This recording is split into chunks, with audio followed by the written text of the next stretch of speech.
Hello everyone, this is Nikesh Kumar and you are watching YouTube channel knowledge ज्ञान।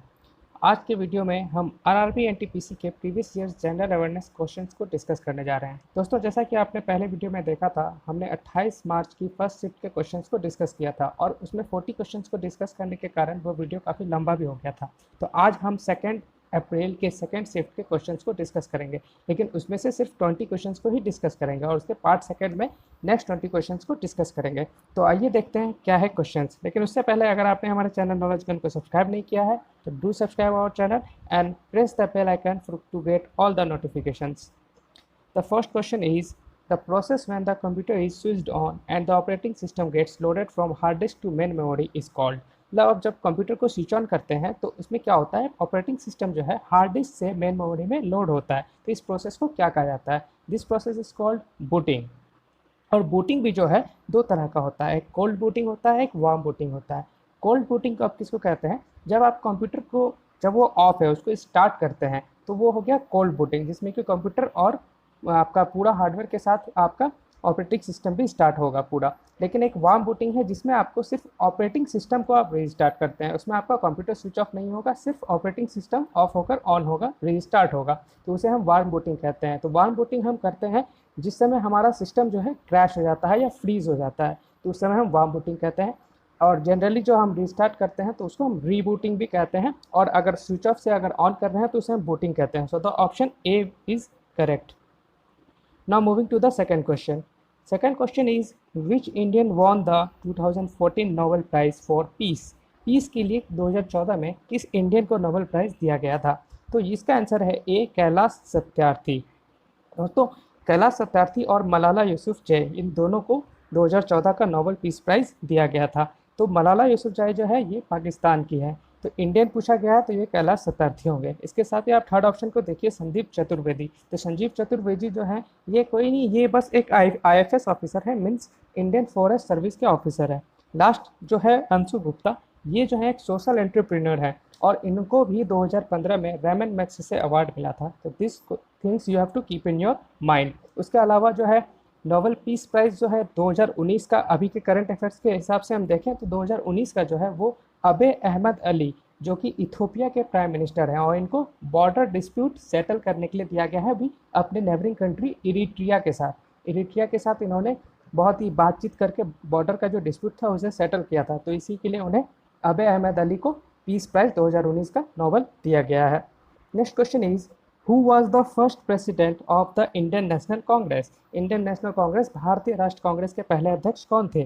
तो ये थे ए, वोमेश चंद्र बनर्जी जी। इसमें आपको कंफ्यूज नहीं होना है। अगर आपको फाउंडर पूछा जाता इंडियन नेशनल कांग्रेस के तो उसमें हम एलन ऑक्टेवियन ह्यूम को, उसका ऑप्शन को हम सेलेक्ट करते। एलन ऑक्टेवियन ह्यूम जो थे ये ब्रिटिश नागरिक थे, लेकिन फाउंडर ऑफ आईएनसी इन्हीं को ही माना जाता है, इंडियन नेशनल कांग्रेस। इसके साथ ही को फाउंडर्स भी काफ़ी थे, जैसे कि दादा भाई नौरोजी, डब्ल्यू.सी. बनर्जी जिसमें आपका ऑप्शन है, उसके अलावा सुरेंद्र नाथ बनर्जी, ये लोग जो थे को फाउंडर्स ऑफ आईएनसी थे। लेकिन अगर फाउंडर बोला जाता है तो एओ ह्यूम, एलन ऑक्टेवियन ह्यूम को बोला जाता है। और फर्स्ट प्रेसिडेंट जो थे इंडियन नेशनल कांग्रेस के वो थे डब्ल्यू.सी. बनर्जी, वोमेश चंद्र बनर्जी। इसके साथ ही आपको कुछ और फैक्ट्स भी इस क्वेश्चन में देख लेना है, जैसे कि फर्स्ट मुस्लिम प्रेसिडेंट कौन थे आईएनसी, इंडियन नेशनल कांग्रेस के? तो वो थे बदरुद्दीन तैयब जी, जो कि 1887 में बने थे, और मद्रास में जब सेशन हुआ था तो वहाँ पे उनको प्रेसिडेंट बनाया गया था, उस बार के वो प्रेसिडेंट थे। And the next point is first women president, पहली महिला जो प्रेसिडेंट थी वो थी एनी बेसेंट। ये 1917 का जो इंडियन नेशनल कांग्रेस का सेशन हुआ था कोलकाता में, इसमें ये प्रेसिडेंट थी। अगर इंडियन वीमेन प्रेसिडेंट का अगर आपको पूछा जाए तो वो होगी सरोजनी नायडू, जो कि 1925 और कानपुर के सेशन में रही थी। इसके अलावा इंग्लिश प्रेसिडेंट भी आपसे पूछा जा सकता है कि कौन ऐसे ब्रिटेन के प्रेसिडेंट थे इंडियन नेशनल कांग्रेस के? तो वो थे जॉर्ज यूले। जॉर्ज यूले जो कि 1888 यानी कि fourth session, Indian national Congress का फोर्थ सेशन में इलाहाबाद में ये प्रेसिडेंट रहे थे। दादा भाई नौरोजी जो थे ये 1886 में रहे थे, मतलब सेकंड सेशन में दादा भाई नौरोजी। तो इतने सारे पॉइंट्स जो है आपको ये इंपॉर्टेंट है और ये पूछा ही जाता है हर बार किसी ना किसी एग्जाम्स में। Now next question is in 2013 the first women to be elected as the president of South Korea. तो साउथ कोरिया की जो पहली महिला प्रेसिडेंट चुनी गई थी वो थी पार्क ग्यून हाई सी। अगर अगर आज के टाइम में अगर करंट अफेयर्स का क्वेश्चन प्रेसिडेंट से रिलेटेड पूछा जाएगा तो वो पूछा जा सकता है श्रीलंका, क्योंकि श्रीलंका में हाल ही में इलेक्शन अभी हुई है। तो श्रीलंका का जो इलेक्शन हुआ तो वहाँ के पीएम है Mahinda Rajapaksa and president is Gotabaya Rajapaksa. और इनके बारे में आपको ये भी पता होना चाहिए कि ये दोनों जो हैं ब्रदर्स हैं, दोनों अपने खास भाई हैं। तो प्रेसिडेंट है Gotabaya Rajapaksa and PM is Mahinda Rajapaksa. और एक कंट्री है बेलारूस, वहाँ पे भी इलेक्शंस अभी हुए हैं। तो वहाँ के प्रेसिडेंट पहले जो थे अलेक्जेंडर लुकाशेंको, फिर वही बने हैं Alexander Lukashenko. Next question is the Mughal empire was founded by. Mughal empire किसके द्वारा स्थापित किया गया था? तो ये 1526 में बाबर के द्वारा स्थापित किया गया था। तो बाबर के बारे में कुछ पॉइंट्स हमको याद रखने हैं, जो कि जैसे कि फर्स्ट बैटल ऑफ पानीपत 1526 में first battle of Panipat Ibrahim Lodi को हराया था और मुगल सल्तनत की स्थापना की थी, the establishment of Mughal empire. Second battle है 1527 का next year, battle of Khanwa, जो कि राणा संगा के साथ हुआ था और राणा संगा का इसमें अफगान्स जो थे उन्होंने साथ दिया था राणा संगा का। Third is 1528 battle of Chanderi, जिसमें इनका युद्ध हुआ था मेदिनी राय के साथ। And the fourth is 1529 battle of Ghaghra, जिसमें इनका युद्ध हुआ था महमूद लोदी के साथ, who was the brother of Ibrahim Lodi. तो इन चारों युद्ध के बारे में, बैटल्स के बारे में पूछा ही जाता है एग्जाम्स में, आपको ये चीज़ ध्यान में रखना है। Now the next question is which of the following chess pieces moves in a straight line but kills in a cross direction. मतलब स्ट्रेट लाइन में कोई जो चेस होता है उसमें कोई भी ऐसा आपको गोटी के बारे में बताना है जो कि सीधे चलती है, लेकिन अगर काटना होता है ओपोनेंट को तो वो तिरछी काटती है। तो ये होता है पॉन, जिसको आप प्यादा भी बोलते हैं, डी। इसमें आपको बाकी भी देख देते हैं। घोड़ा, ये जो है नाइट, घोड़ा का तो आपको पता है 2.5 चल 2.5 वो चलती है, ठीक है। रूक इज़ हाथी, हाथी जो है वर्टिकल और हॉरिजेंटल लाइंस में मूव करती है और काटती भी है उसी लाइंस में। बिशप ये हो गया आप जिसको ऊँट बोलते हैं, जो कि तिरछी ही चलती है और तिरछी ही काटती है। Now next question is the oldest oil field in Asia is located in. Oldest oil field जो है वो सबसे पहले जो ऑयल फील्ड जो एशिया में बनाया गया था वो कहाँ पे? वो दिग्बॉय में बनाया गया था, दिग्बॉय, जो कि असम में पड़ता है, ऑप्शन बी। तो इंडिया का भी ओल्डेस्ट ऑयल फील्ड जो हो गया वो दिग्बॉय असम में हो गया। Now moving to the next question, which of the following is false. अब साउंड वेव्स के बारे में पूछा गया है कि इसमें से कौन सा फॉल्स है। तो साउंड वेव्स जो होता है वो प्रेशर वेव्स भी होता है, क्योंकि साउंड जब जिस समय क्रिएट होता है आप उसको मेज़र अगर करेंगे किसी इंस्ट्रूमेंट से, या अगर आपके कान में भी जब आप आवाज़ सुनते हैं तो उसका जो एक प्रेशर होता है वो ऊपर नीचे होते रहता है, इसीलिए इसे प्रेशर वेव्स भी कहा जाता है। Next is longitudinal. अब लॉन्गिट्यूडनल में क्या है कि कभी भी जब साउंड वेव ट्रैवल करती है तो जो एयर में जो पार्टिकल्स होते हैं वो बैक एंड फोर्थ उसका मूवमेंट होता है। अगर लेफ़्ट टू राइट अगर ट्रैवल हो रही है तो वो क्या करेगी, जो पार्टिकल्स हैं वो लेफ्ट साइड और राइट साइड दोनों डायरेक्शन में मूव करेगी, मतलब पैरेलल एंड एंटी पैरेलल। इसी वजह से इसको लॉन्गिट्यूडनल भी बोला जाता है। उसके अलावा इलेक्ट्रोमैग्नेटिक, तो ये इलेक्ट्रोमैग्नेटिक होता नहीं है, क्योंकि इलेक्ट्रिक फील्ड और मैग्नेटिक फील्ड के जो वाइब्रेशन के कारण जो प्रोड्यूस होता है जो वेव्स, उसको हम इलेक्ट्रोमैग्नेटिक वेव्स कहते हैं, जो कि ये नहीं होता है। Last is mechanical. तो साउंड मैकेनिकल वेव होता है, क्योंकि इसमें जो ट्रांसफर ऑफ एनर्जी होता है इसमें वन पार्टिकल टू अनदर, देखिए बैक एंड फोर्थ मूवमेंट जब होता है तो जो ये पार्टिकल है वो अगले पार्टिकल को अपना एनर्जी ट्रांसफर कर देता है। So it is called also called mechanical wave. तो ए, बी और डी ये तीनों आपका सही होगा, जो ऑप्शन गलत होगा वो सी, इसका आंसर होगा C. Now next question is how many bones does a newborn human baby have. जो नया बच्चा नवजात जो शिशु पैदा होता है उसके कितने बोन्स होते हैं? तो इसमें मोर देन 300 होते हैं। ये एग्जैक्ट 350 नहीं होता है, लेकिन मोर देन 300, कहीं आपको 305, 310 ये मेंशन मिलेगा, इसलिए इसमें ऑप्शंस में आपको मोर देन 300 एक ही ऑप्शन है, तो आप ए को टिक मारिए। और जब एडल्ट हो जाते हैं तो वो सारे जो हड्डी हैं वो फ्यूज टुगेदर हो जाते हैं, मतलब जुड़ जाते हैं एक दूसरे से, और 206 रह जाते हैं। और एक चीज़ और आपको बोन के बारे में मैं बता दूँ, जो आपका शरीर में सबसे जो लॉन्गेस्ट बोन होता है वो होता है फीमर, जो कि थाई बोन भी आप जिसको बोलते हैं। एंड द शॉर्टेस्ट बोन जो होता है वो मिडिल ईयर बोन होता है, जिसको आप स्टेपिस के नाम से जानते हैं। Now next question is which country build the birds nest stadium for 2008 summer Olympics. तो आपको अगर पता हो कि 2008 में समर ओलंपिक्स कहाँ पे हुआ तो इस क्वेश्चन का आंसर आप आराम से टिक मार सकते हैं। तो इसका आंसर होगा ए, चाइना। जो चाइना में समर ओलंपिक्स 2008 में हुआ था। इसके अलावा आप ओलंपिक्स के बारे में थोड़ा सा जानकारी ले लेते हैं कि 1896 1896 में फर्स्ट ओलंपिक्स हुआ था, जो कि कहाँ हुआ था, एथेंस में हुआ था, ग्रीस। ग्रीस की कैपिटल एथेंस में फर्स्ट 1896 में समर ओलंपिक्स हुआ था। उसके बाद चाइना में 2008 में हुआ है। तो उस समय के करंट अफेयर्स के हिसाब से 2008 का पूछा गया। अभी के हिसाब से अगर पूछा जाए तो 2016 का पूछा जाएगा। तो 2016 जो हुआ है वो ब्राज़ील में हुआ है, रियो डी जेनेरो ये जो शहर है ब्राज़ील का, वहाँ पे हुआ है। और 2012 के बारे में भी आप जानकारी ले सकते हैं, ये लंदन ग्रेट ब्रिटेन में हुआ था। और 2012 और 16 दोनों में यूएस ने ही टॉप किया था। 2020 में तो हुआ नहीं, कोरोना पैंडेमिक के कारण ये पोस्टपोन हो चुका है, और 2021 में होगा टोक्यो जापान में। और नेक्स्ट 2024 के बारे में अगर जानिए तो वो पेरिस में होगा, जो कि फ्रांस में है। विंटर ओलंपिक्स के बारे में भी जान लेते हैं। तो विंटर ओलंपिक्स भी अल्टरनेट इसके 2-2 साल पे होता है। जैसे कि टोटल ये इसका गैप 4 साल होता है, लेकिन अगर समर ओलंपिक्स के साथ अगर हम डिफरेंस देखें तो 2 साल का होता है। तो 2018 में हुआ था, तो विंटर ओलंपिक्स हुआ था पिछले बार साउथ कोरिया में, जो कि प्योंगचैंग नाम की जगह पे हुआ था। और 2022 में जो अगला होने वाला है वो बीजिंग चाइना में होने वाला है। तो इसका आंसर होगा 10 का A, China. Now next question is which of the following coloured light has the lowest frequency. तो सबसे लोएस्ट फ्रीक्वेंसी किस कलर का होगा। तो रेड जो है इसका लोएस्ट फ्रीक्वेंसी होता है। वेवलेंथ सबसे ज़्यादा रेड का होता है और सबसे लोएस्ट फ्रीक्वेंसी होता है। आपको ये याद रखना है, विबग्योर, VIBGYOR। इसको आप अगर याद रखें तो आपको सारा कुछ इसमें दिक्कत नहीं होगा। वायलेट जो है सबसे पहला, दूसरा इंडिगो, फिर blue, green, yellow, orange and last is red. तो रेड जो होता है राइट साइड में, ये आपका सबसे ज़्यादा वेवलेंथ होता है और फ्रीक्वेंसी सबसे कम होता है। लेफ्ट साइड में वायलेट होता है, इसका वेवलेंथ जो है सबसे कम होता है और फ्रीक्वेंसी सबसे ज़्यादा होता है। तो this things you have to keep in your mind. उसके अलावा जो विबग्योर है, विबग्योर का जो डिस्कवरी है, काफ़ी फेमस साइंटिस्ट है आइजैक न्यूटन। आइजैक न्यूटन ने डिस्कवरी किया था विबग्योर का, और फर्स्ट टाइम स्पेक्ट्रम वर्ड का यूज़ इन्होंने ही किया था, जो कि अपीयरेंस का एक लैटिन वर्ड होता है। अपीयरेंस का लैटिन वर्ड होता है spectrum. Firstly this term was given by Isaac Newton. Now next question is, in 2015 which auto manufacturer manipulated emissions testing data leading to the resignation of its CEO Martin Winterkorn।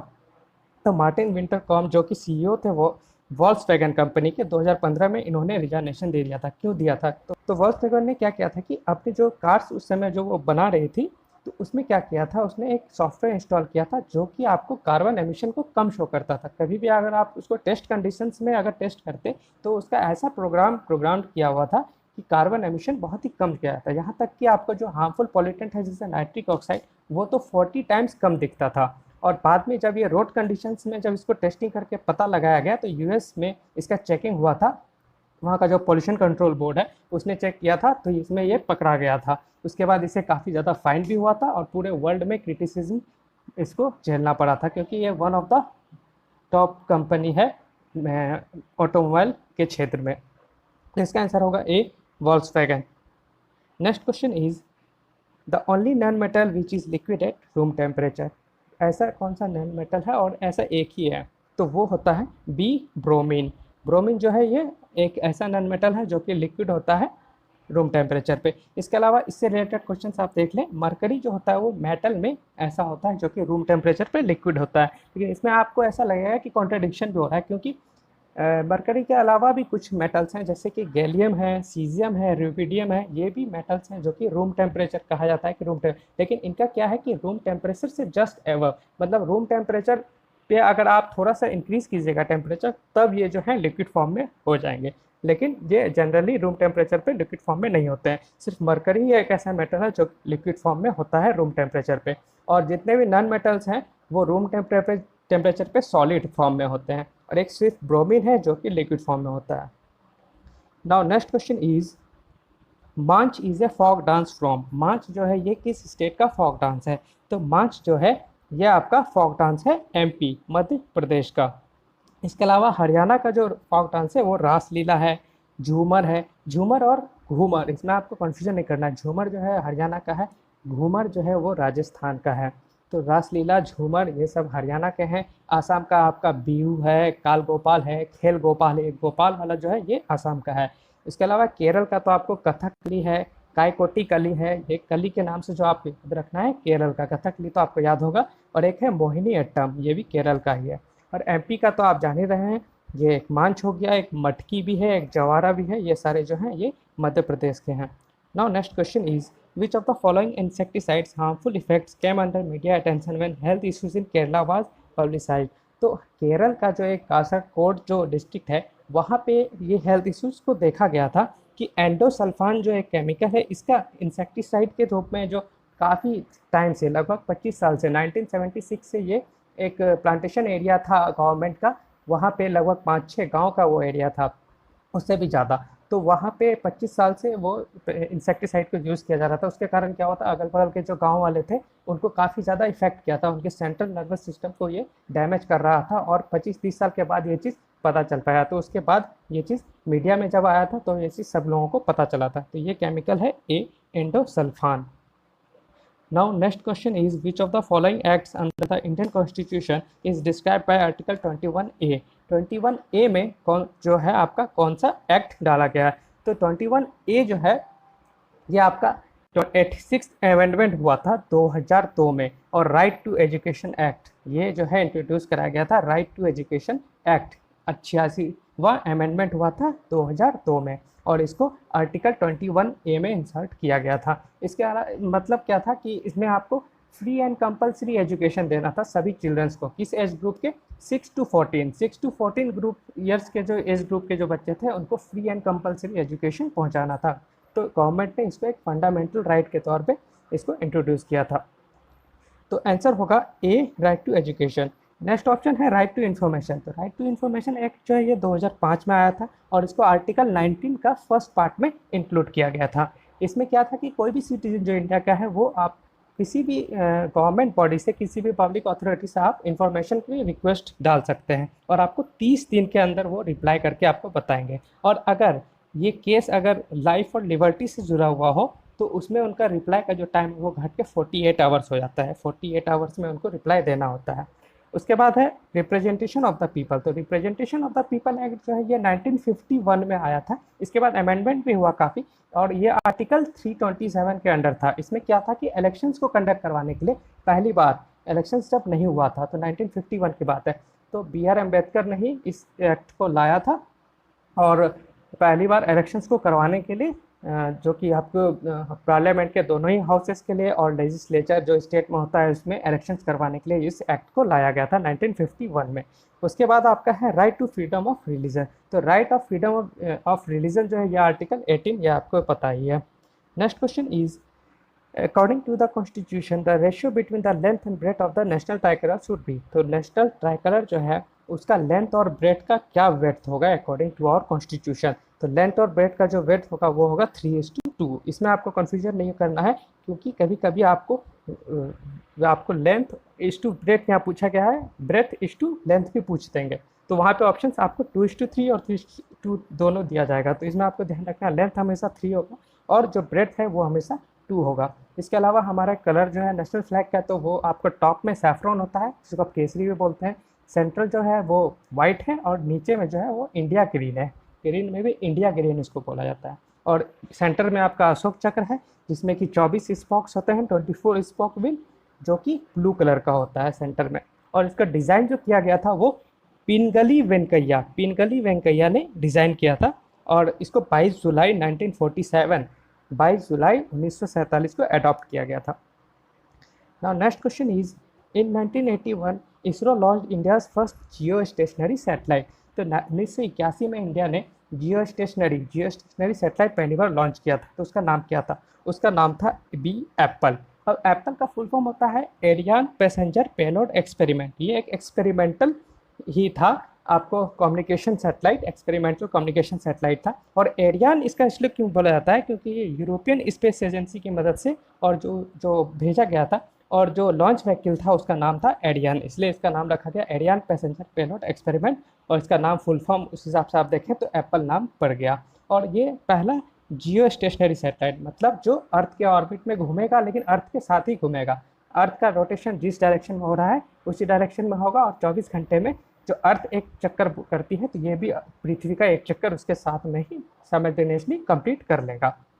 Aryabhata है पहला option. Aryabhata जो है ये आपका India का first artificial satellite था, जो कि 1975 में लॉन्च किया गया था। और इसमें भी सोवियत यूनियन, इसका रशिया का मदद लिया गया था, वहीं से लॉन्च हुआ था। और ये बनाया गया था इंडिया में, लॉन्च हुआ था सोवियत यूनियन से।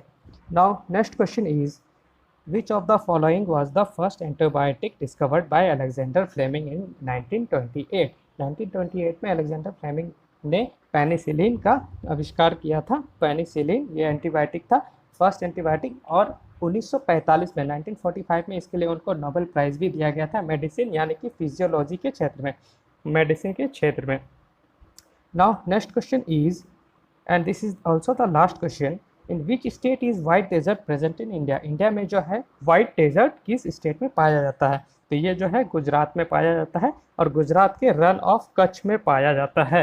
और ये one of the largest salt deserts in the world है, not the largest but one of the largest salt deserts है। थार डेजर्ट के अंदर यह आता है, आपको पता है थार डेजर्ट राजस्थान में पूरा है, लेकिन रन ऑफ कच्छ जो है ये गुजरात में पड़ता है और राजस्थान के साथ सटा हुआ है। तो इस वाले एरिया में जो पड़ता है ये वाइट डेजर्ट पड़ता है। ओके फ्रेंड्स, अगर आपको इसका PDF चाहिए then you can download it from the description in English and Hindi. आज के वीडियो में इतना ही। If you like the video please press the like button and do subscribe our channel for watching more videos. Thank you for watching.